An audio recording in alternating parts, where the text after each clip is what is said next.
శ్రీ గురు బసవలింగాయ నమః. ఒకసారి గట్టిగా అందరూ చేతులు పైకెత్తి నమస్కారం పెట్టండి స్వామీజీలకు అందరికీ. గట్టిగా ఒకసారి నేను చెప్పినట్టు చెప్పాలి. జై బోలో పంచమ సిద్ధలింగేశ్వర మహారాజ్కి, జై బోలో పంచమ సిద్ధలింగేశ్వర మహారాజ్కి, జై బోలో పంచమ సిద్ధలింగేశ్వర మహారాజ్కి. చాలామంది లేచిపోతున్నారు. అంటే ఇక్కడ మేము ఇంతమంది గురువులు ఇంత అద్భుతమైన కార్యక్రమం ఉండడం మీకు ఇష్టం లేదేమో అనుకుంటాను. అదే ఒక మెగాస్టార్ చిరంజీవి, అక్కినేని నాగార్జున, విక్టరీ వెంకటేష్ లాంటి వాళ్ళు వచ్చి ఇక్కడ కూర్చుంటే కనీసం చేతు కాదు కనురెప్ప కూడా కదలకుండా కూర్చుంటారు. కనురెప్ప కూడా కదలకుండా కూర్చుంటారు. అంటే వాళ్ళందరూ హీరోలు కదా స్వామి, వాళ్ళకు ఒక మంచి బ్రాండ్ ఉంటుంది, వాళ్ళు ఒక సెలబ్రిటీ హోదా కలిగి ఉంటారు, వాళ్ళు పెద్ద పెద్ద పేరుగాంచినవి హీరోలు కదా, వాళ్ళకు మనం ఆ మాత్రం మర్యాద ఇవ్వాలనేది మీ లోపల ఉండవచ్చు. వాళ్ళు వాళ్ళ కుటుంబం కోసం,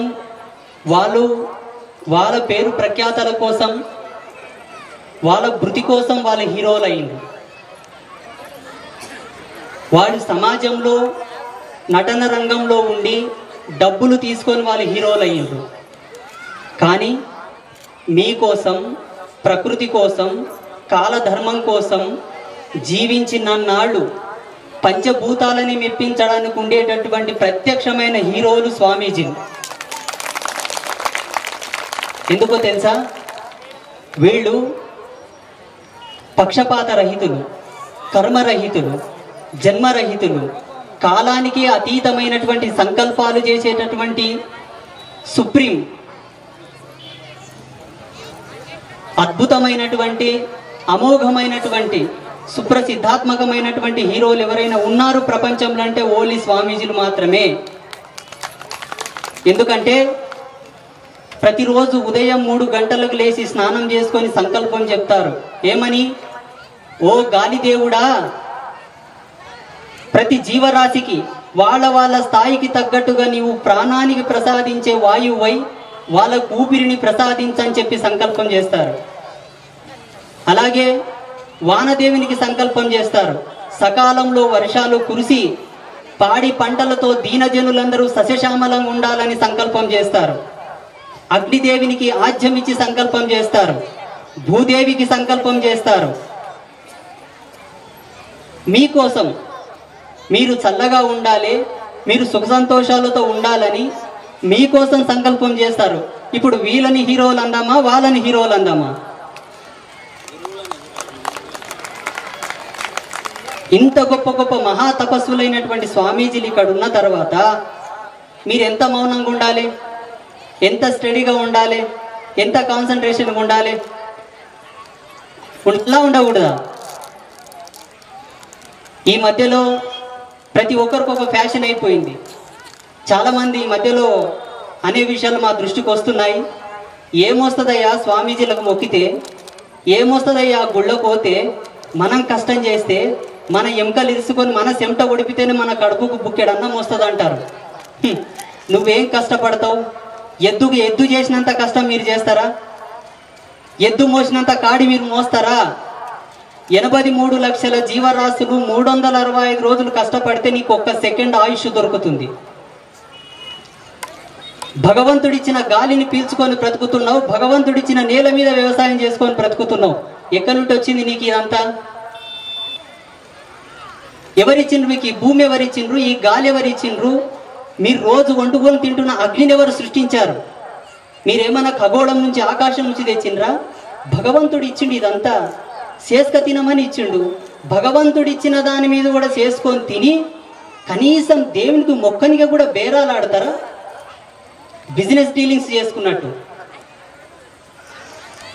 ఇన్నిచ్చింది సరిపోలేదు, నిన్నిచ్చింది సరిపోలేదు, నీకు ఇంతటి రంగురంగుల ప్రపంచాన్ని ఇచ్చింది సరిపోలేదు, మళ్ళీ ఇంకేదో తక్కబడ్డట్టు నాకు అప్పులైనాయి, నాకు రోగాలు వచ్చినాయి, నాకు ఈ నొప్పులు వచ్చినాయి, ఆ నొప్పులు వచ్చినాయి.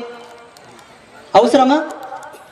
పెద్దలు ఒక మాట ఏమంటుండ్రంటే మనిషి పుట్టినవాడు ఆలిని అర్థం అడగరాదంట, అమ్మని అర్థం అడగరాదంట, చేసుకున్న పెండ్లంని అర్థం అడగరాదంట మొగోడు, జన్మనిచ్చిన తల్లిని అర్థం అడగరాదంట. వీళ్ళిద్దరి కన్నా భగవంతుని అర్థం అడగరాదంట. భగవంతుని అర్థం అడిగినందుకు పుట్టుగతులు లేవు. పొద్దు ఒడిస్తే పొద్దు మొక్కే వరకు ఏడని ఒక దేవునికి మొక్కిందంటే ఏదో ఒక రుణం ఇడుస్తారాడ. మీరు మొక్కే మొక్కువాళ్ళు కాబట్టి రుణం భగవంతునికి ఇంకా కర్మనిస్తున్నారు. మీరు భగవంతుని ఏం అడగాలి తెలుసా? భగవంత, ఇంత అద్భుతమైన ప్రపంచాన్ని నాకు బతకడానికి ఇచ్చినావు, సంతోషమే. ఏ జన్మలో ఏ పాపం చేసుకున్నానో, కన్నుగానక, వయసుగానక, పెయ్యిగానక ఈ కష్టాలు వచ్చినాయి. నీ అనుగ్రహం ఉంటే ఇది ఎంతసేపు అయ్యా? ఒక్క చూపు నా మీద ప్రసరించి నీ కృపచేత నన్ను పావనం చేయి తండ్రి అని మొక్కాలే గాని డీలింగ్స్ ఏంది డీలింగ్స్ ఏంది?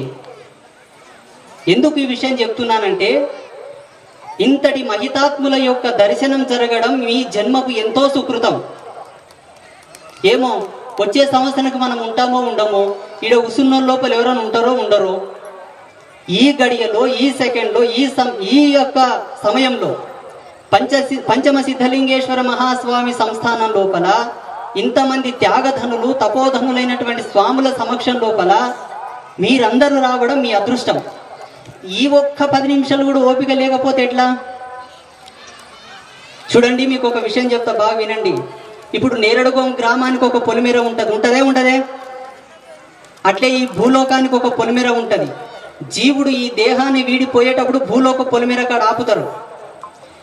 నీ 100 ఏళ్ళు బతికినవా, 50 ఏళ్ళు బతికినవా, 60 ఏళ్ళు బతికినవా, 10 ఏళ్ళు బతికినవా, సంవత్సరం బతికినవా, మానకి దాపు కట్టుకొని అంటిముట్టు అంతా ఎరిగిన తర్వాత నువ్వు ఏం చేసి వచ్చినావా అని అడుగుతాడు. నేను ఎమ్మెల్యేనైనా, నేను మినిస్టర్నైనా, 100 ఎకరాల భూమి కొన్నా, 10 బెంచు కార్లు ఉండయి, నాకు 10 మంది సంతానం ఉంటారంటే ఆడ చెల్లవు. అదంతా నీది. నాది ఏం తెచ్చినావా అని అడుగుతాడు. ఏం చూపిస్తారు? ఇప్పుడు అమెరికాకు పోవాలంటే వీసా అడుగుతారు, పాస్పోర్ట్ అడుగుతారు. ఒక దేశం కానీ దేశం పోవాలంటేనే కొన్ని ఆధారాలు అడుగుతారు. ఈ భూలోకానికి ఉన్నటువంటి ధర్మాన్ని వీడిపోయేటప్పుడు అక్కడ కొన్ని ధర్మాలు ఉంటాయి. ఏం చూపిస్తారు? ఒకసారి మిమ్మల్ని మీరు ప్రశ్నించుకోండి. ఊరకే రాలేదు ఈ జన్మ ఊరకే రాలేదు. ఈ జన్మకు ఒక అర్థం ఉంది, ఒక ధర్మం ఉంది. ఆ అర్థాన్ని, ఆ ధర్మాన్ని చెప్పేటటువంటి నిజమైన హీరోలు, దార్శనికులే స్వామీజీలు.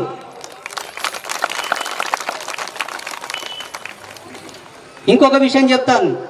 పూజలు చేసేటప్పుడు, భోజనం చేసేటప్పుడు స్వామీజీల ముందు మాట్లాడకూడదట, అల్లరి చేయకూడదట. ఇంతసేపు ఎంతో మంది స్వామీజీలు పెద్ద వాళ్ళు మాట్లాడుతున్నారు, పక్కపక్కల మీరే గొణుక్కుంటున్నారు. అది సభా మర్యాద కాదు. ఒక సీరియల్ చూసేటప్పుడు, ఇంట్లో సీరియల్స్ చూసేటప్పుడు ఇంట్లో అన్నం పొంగుతుంటే కూడా ధ్యాస పెట్టరు, పిల్లగాడు కింద పడితే కూడా ధ్యాస పెట్టరు, పొయ్యి మీద పప్పు మాడిపోతే కూడా ధ్యాస పెట్టరు. ఇప్పుడు ఏమనాలి మిమ్మల్ని? అంటే మిమ్మల్ని ఏదో హెచ్చరిస్తున్నట్టు చెప్తున్న విషయం కాదు. మిమ్మల్ని మీరు తెలుసుకోవాలి, దేనికి విలువ ఇస్తున్నారు, దేనికి విలువ ఇవ్వటం లేదు. ఒకసారి గ్రహించుకోండి. లాస్ట్ చివరి ఒక మాట చెప్తా. మా స్వామీజీలు మాట్లాడుకుంటూ వస్తే తెల్లగైతుంది, పొద్దు పోతుంది, మళ్ళీ కూడా తెల్లగైతే మళ్ళీ కూడా పొద్దు పోతుంది. చివరి ఒక మాట చెప్తా. మన పిల్లల్ని స్కూల్కు తోలిస్తే టీచర్ ఏదైనా ఒక పెన్నో పెన్సిల్ ఇస్తే thank you so much sir, thank you so much madam అని చెప్తారు. మీరు కూడా ఎవరన్నా అక్కనో చెల్లెలు ఏదైనా ఒక బొట్టు ఇచ్చినా, ఒక 2 గాజులు ఇచ్చినా థ్యాంక్ యూ సిస్టర్ అంటారు, ధన్యవాదాలని చెప్తారు. ఒక వస్తువుని ఇచ్చినందుకే కృతజ్ఞత భావాన్ని వ్యక్తపరిచేటప్పుడు ఈ జన్మనిచ్చిన తల్లిదండ్రులకు మీరేమిస్తారు? ధన్యవాదాలు చెప్తే సరిపోతుందా? తల్లిదండ్రుల రుణం ఏమిచ్చి తీర్చుకుంటారు చెప్పండి? ఈనాడు పెళ్ళం రాగానే తల్లిదండ్రులకు సేదెక్కుతుంది. బాగా గుర్తుంచుకోండి, ఈ జన్మ మీకు ఒక పరీక్ష. పంచమ సిద్ధలింగేశ్వర మహాస్వామి విద్యాలయానికి పిల్లల్ని ఎట్లా పంపిస్తామో ఈ భూలోకం మీనికి మనకు ఒక పాఠశాల రూపకంగా పంపించాడు భగవంతుడు. తల్లిదండ్రులను సేవించుకున్న వారికే మరుజన్మల తల్లి తండ్రి అని పిలుచుకునే అదృష్టం కలుగుతుంది, తొందరగా కడుపు వండుతుంది. అన్నదమ్ములను గౌరవించిన నాడే మరుజన్మలో తోబుట్టువులు ఉడతారు. సత్య కూడా మన పక్కన కూర్చొని ఏడవనికి అక్కజెల్లెన్లుగా అంటాం మనం.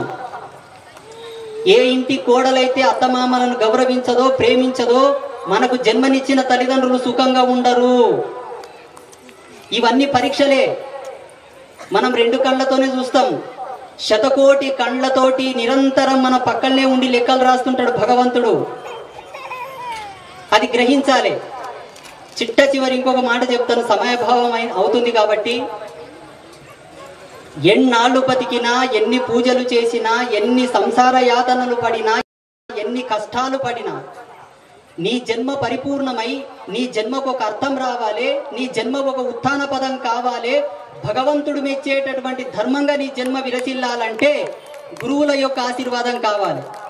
ఎందుకంటే గురువు సంసార రహితుడు, కర్మరహితుడు, జ్ఞాన అతీతుడు గురువు. అర్థమవుతుందా? నీ ఏదైనా ఒక నేరం చేస్తే నీ కోసం నీ తరపున వాదించడానికి ఒక న్యాయమూర్తి ఉంటాడు కోర్టులో. ఈ సంసారం అనే కాలచక్రంలో నీ తరపున వాదించడానికి ఒక గురువు ఉండాలి భగవంతుని చేత.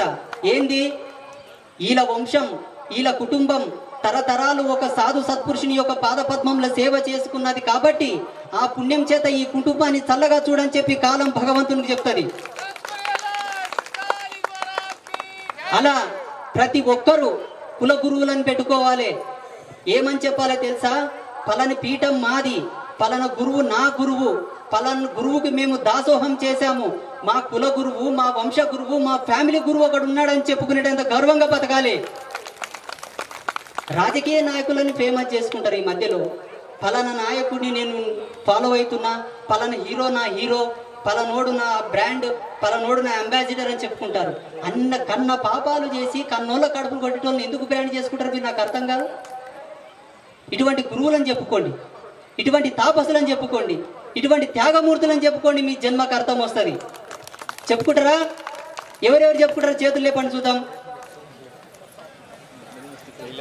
బాగా గుర్తుపెట్టుకోర్రి, ఈ ప్రపంచం అనేక మాయల యొక్క వాలయం. ఈ మాయల వాలయంలో మీరు చిక్కకుండా ఉండాలంటే, మీ పిల్లలు మీ తరతరాలు పుణ్యభాజనులై బతకాలంటే గురు కృపా కటాక్షం ఉండాలి, తప్పదు. అందుకే గురువులను మంచిగా ఫాలో అవ్వండి, గురువుల బోధనలు వినండి, గురువులను అనుసరించండి, సుఖ సంతోషాలతో జీవించండి. ఇంకొకసారి చేతులు పైకెత్తి నమస్కారం పెట్టుకోండి స్వామీజీలకి. జై బోలో పంచమ సిద్ధలింగేశ్వర మహారాజ్కి, హర హర మహాదేవ. సిద్ధలింగేశ్వర మహారాజ్ కి, కుమారేశ్వర మహారాజ్ కి, జగజ్యోతి బసవేశ్వర మహారాజ్ కి, సాంభజే నమః. అదేవిధంగా మన బిజ్వర్ స్వామీజీ గారు, మీకు అందరికీ తెలుసు చాలా విషయాలు, ఎందుకంటే చాలా మాట్లాడతారు వాళ్ళు చాలా అనుభవంతో మాట్లాడతారు. ఎందుకంటే ఈ ప్రస్తుత దినమానాలని మనం ఏం చేయాలో ఏం చేయకూడదు, ఏ దేవుడికి పోతే ఏం నైవేద్యం పెట్టాలో పెట్టకూడదు, మనం ఎట్లా బతకాలని చాలా విషయం మాట్లాడతారు ఇంకా వాళ్ళకి టైం లేదు, కానీ వాళ్ళకి ఒక దైవ సంభూతులు వాళ్ళంతా మన బిజ్వర స్వామీజీ గారు. ఎందుకంటే వాళ్ళు ఎక్కువ చదువుకోలేరు, వాళ్ళు చదివింది 6వ క్లాసు. ఎన్ని క్లాస్ చదివిండ్రు? 6వ క్లాస్. నానొక్కు తెలియదు. మొన్న వాళ్ళు మేమందరూ అయోధ్యకి వెళ్ళినాం. అయోధ్యకి వెళ్ళకపోతే మేమందరం అయోధ్య ఉన్నప్పుడు నేను చంద్రమౌళి మేమందరం పోయిన విదేశాల కొడుకు. వాళ్ళకు మొన్ననే వాళ్ళు దుబాయ్కి వెళ్ళి వచ్చిండ్రు. మన ధర్మ సభ కార్యక్రమంలో మొన్నన దుబాయ్కి వెళ్ళి వచ్చిండ్రు. అప్పుడు వాళ్ళు పాస్పోర్ట్ చేసేది ఉండే. పాస్పోర్ట్ గురించి మాట్లాడేటప్పుడు వాళ్ళు 10th సర్టిఫికెట్ అడిగినారు. అప్పుడు స్వామీజీ గారు మీ 10th సర్టిఫికెట్ ఆధార్ కార్డు కావాలని అంటూ, అప్పుడు నేను చదువుకోలేదండి, నేను చదివింది 6వ క్లాసు, 10th సర్టిఫికెట్ యాడ్ నుంచి తీసుకొని రావాలని నేనని చెప్పిండ్రు వాళ్ళు. అప్పుడు తెలిసింది నేను వాళ్ళు ఉన్న ఒక జ్ఞానం, చాలా పెద్ద జ్ఞానం ఉంది, కానీ అది ఏమి మేము చదువుకోలేదు, కానీ అది వచ్చిందంటే అది దైవ సంభూతులే. ఆ దేవుడనే వాళ్ళ యొక్క అనుష్ఠానంలో వాళ్ళు చేసిన ఒక తపస్సుతోని వాళ్ళకి ఆ ఒక అనుభవ మాటలు వచ్చినాయి. అలాంటి మన బిజ్వర్ స్వామీజీ గారు ఇంత జ్ఞానం ఉన్న కించిత్తు వాళ్ళకి అహంకారం లేదు. నేను లోపల ఇంత జ్ఞానం ఉంది, నేను ఇట్లా పెద్దగా ఉన్నాను, నేను ఇట్లా మాట్లాడతా, యూట్యూబ్లో చాలా మంది నన్ను ఇంటర్వ్యూ చేస్తారు, నేను పెద్దగాని ఒక ఎలాంటి ఆలోచన చేయదు. నేను ఒక శివుడిని సేవ చేసినకు వచ్చిన ఒక చాలా కింకరత్వము వాళ్ళు చాలా ఉంది. మీరు ఎక్కడైనా చదవండి, మీరే పెద్దోళ్ళప్ప, మీరే గురు, ఇలాంటి వాళ్ళకి బసవేశ్వరుడు చెప్తారు, ఎనగింత కిరియరిల్ల శివభక్తరిగింత ఇరేరిల్ల అనే మాట బసవేశ్వరుడు 12వ శపాదంలో చెప్పిండ్రు. అలాంటి తత్వం ఉన్న వాళ్ళకి, ఆ కింకర భావంతో ఉన్న వాళ్ళకి ముందల వాళ్ళు శంకరత్వానికి వెళ్తారనడానికి మన బిజ్వార్ స్వామీజీ గారు నిదర్శనముడు. అలాంటి స్వామీజీ చాలా విషయాలు మీకు చెప్పిండ్రు, అవి మీరందరూ గుర్తుపెట్టుకోవాలి.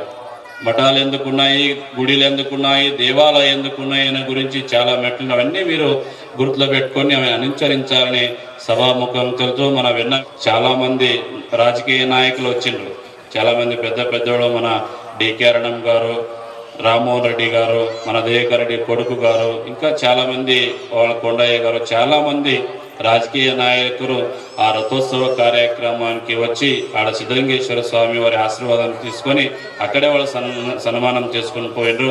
వాళ్ళకి వీళ్ళకి అందరికీ ఆ సిద్ధలింగేశ్వర స్వామి వారి ఆశీర్వాదం ఎప్పుడు ఉండాలని కోరుకుంటూ సెలవు తీసుకుంటున్నాను.